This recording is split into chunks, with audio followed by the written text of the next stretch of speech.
We now conclude exponential and logarithmic functions by looking at models that involve exponential and logarithmic functions.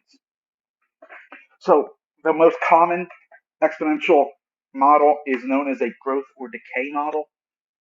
So the model given by y equals a naught e to the kt, where a naught is the initial value of y, is called an exponential growth if k is greater than 0, and is an exponential decay if k is less than 0. So half-life is the length of time it takes an exponentially decaying quantity to decrease to half its original amount. We will go ahead and derive a formula for half-life. All right, so the model is going to be in the form a of t equals a naught e to the kt. All right, so this implies that a of t over a naught is equal to e to the kt. Now, since we're looking for half-life, this quantity on the left must be a half. And now we can solve this by taking the natural log. So we have log of a half, which is negative log of 2, is equal to just kt. And so therefore t is negative log 2 all over k. So this here is half-life, right? This is the time it will take for the quantity to decrease to half of its original amount. Now remember, k is a constant of proportionality, right? So k is just some constant that needs to be found given specific quantities in the problem. We can use radioactive decay in what's known as radiocarbon dating. Right? This is used to calculate the approximate date a plant or animal died.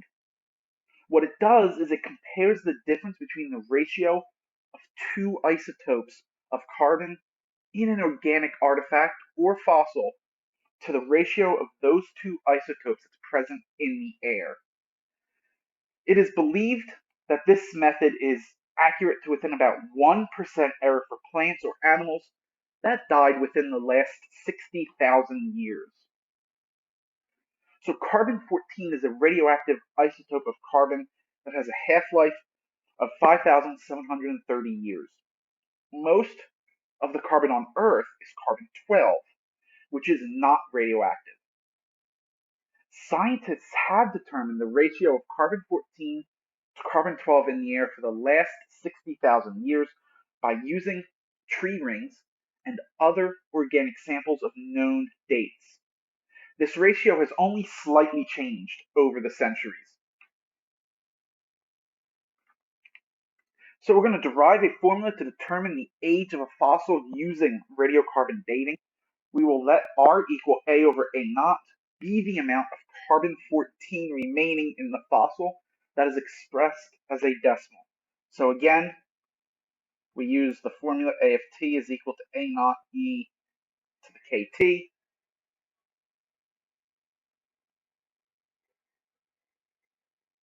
So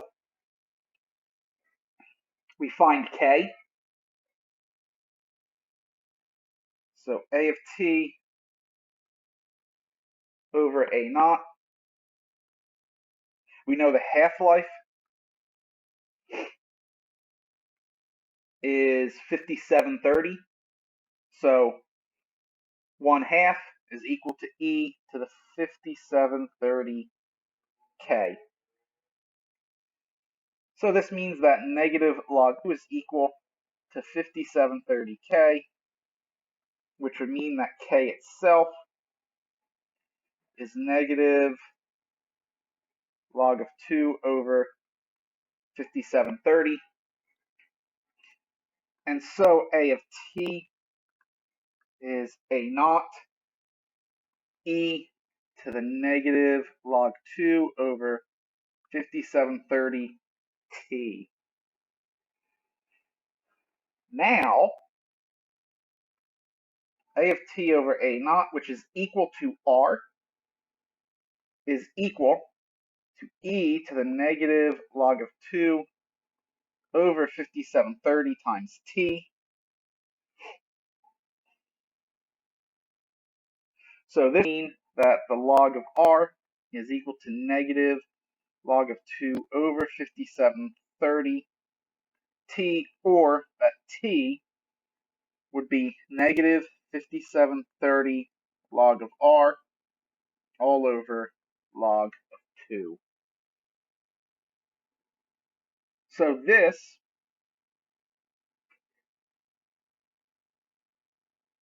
would be the age of a fossil using radiocarbon dating. So a bone fragment is found that contains 20% of its original carbon-14. To the nearest year, how old is this bone? Well, we already derived the formula, right? It is negative 5730 log of r all over log 2. In this case, r is 20%, so expressed as a decimal. We have negative 5730 times log of 0.2 all over log of 2. And we want to the nearest year, so this is about 13,305 years.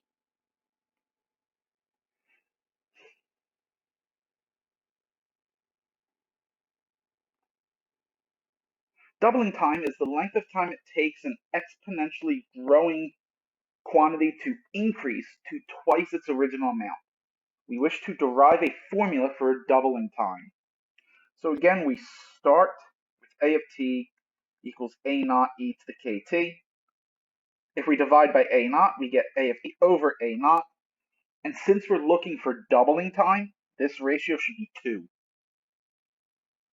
So that will now equal e to the kt.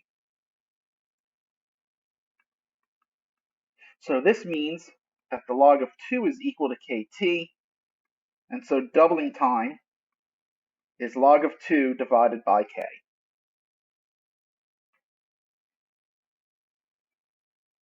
Now we look at another common exponential model. This one is known as Newton's law of cooling, and it states that the temperature of an object T naught in a medium with temperature T sub n will behave according to this formula. T of t is equal to the quantity of T naught minus Tn times e to the kt plus T sub n. So a cheesecake is taken out of the oven with an ideal internal temperature of 165 degrees Fahrenheit and is placed into a 35 degree Fahrenheit refrigerator. After 10 minutes, the cheesecake has cooled to 150 degrees Fahrenheit. If we must wait until the cheesecake has cooled to 70 degrees Fahrenheit before we eat it, how long will we have to wait?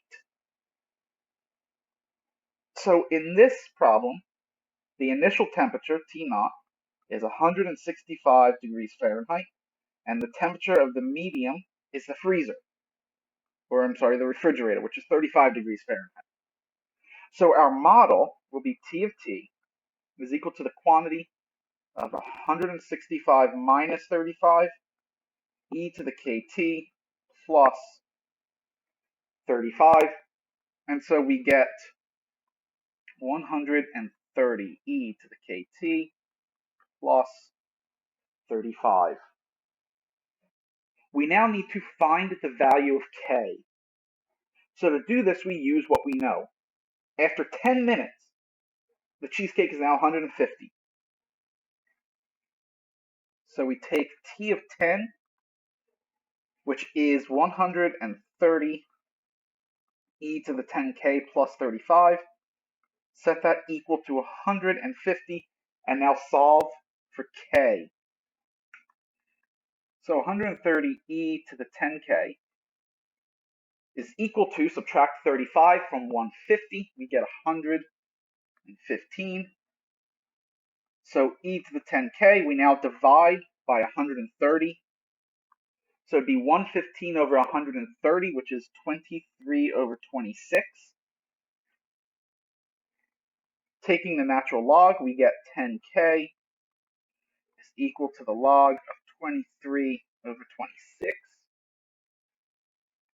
And so k is the log of 23 minus the log of 26 all over 10. So the model now becomes T of t is equal to 130 e log 23 minus log 26 over 10 times t plus 35. We can now solve the problem. We want to know how long it'll take for the cheesecake to cool to 70 degrees Fahrenheit. So what we're doing is we're solving T of t equal to 35. I'm sorry, not 35, 70. So this means that 130 e to the log, what was it, 23 minus log 26 over 10 times t plus 35 is equal to 70, and we're trying to solve for t. So subtract 35, 130e, right, log 23 minus log 26 all over 10t is equal to 35, which means that e to the log 23 minus log 26 all over 10 times t is equal to 35 over 130, which is 7 over 26. Take the natural log, log of 23 minus log of 26 all over 10 is equal to the log of 7/26.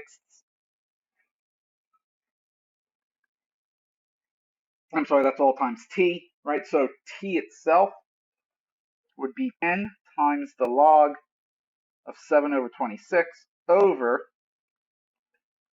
log of 23 over 26. And this will give us approximately 107 minutes.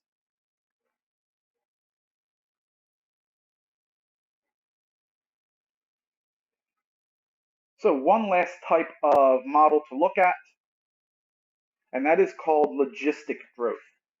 So the logistic growth model is y is equal to c over 1 plus a e to the negative bx, where c over 1 plus a is your unit value, c is known as the carrying capacity or the limiting value, and b is a constant that is determined by the rate of growth. So an influenza epidemic spreads through a population rapidly at a rate that depends on two factors. Right? The more people who have the flu, the more rapidly it's going to spread. And also the more uninfected people there are, the more rapidly it's going to spread. So these two factors make the logistic model a good one to study the spread of influenza and in particular communicable diseases. Also, there's clearly a maximum value for the number of people infected, namely the entire population itself. So at time t equals 0, there's one person in a community of 1,000 people who has the flu. Researchers find that for this particular strain of the flu, the logistic growth constant is b equals 0.6030. We wish to estimate the number of people in this community who will have had this flu after 10 days. Then we will use this model to predict how many people in the community will have had this flu after a long period of time has passed. All right, so the model is given by y equals 1,000 over 1 plus a e to the negative 0.6030t. Right, so we have to find a. So to find a, we use the fact that y of 0 is 1. So this will give us 1,000 over 1 plus A. This has to be 1. So 1,000 has to equal 1 plus A. And so A is 900.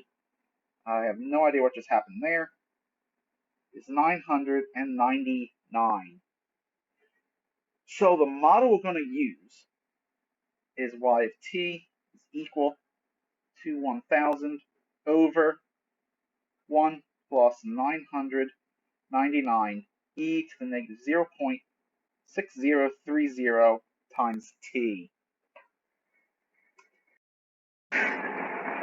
So now to determine the number of people infected after 10 days, we just plug in 10t.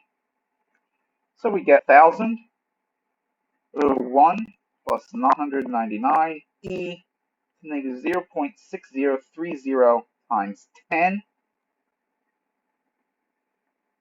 And this will give us about 294 people. So after 10 days, about 294 people will have this strain of the flu. Now we want to know what happens as t gets very large. Well, as t gets very large, that's the same thing as t approaching infinity. E to the negative 0.6030t tends to 0. So in the long run, what we will have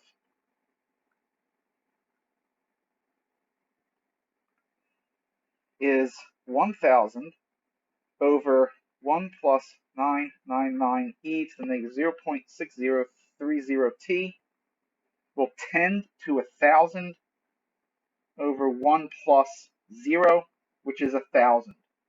So in the long run, it is expected that all 1,000 people will be infected with this strain of the flu. So that is some exponential and logarithmic models. That concludes our study of the exponential and logarithmic functions. In the next video, we will begin studying trigonometric functions.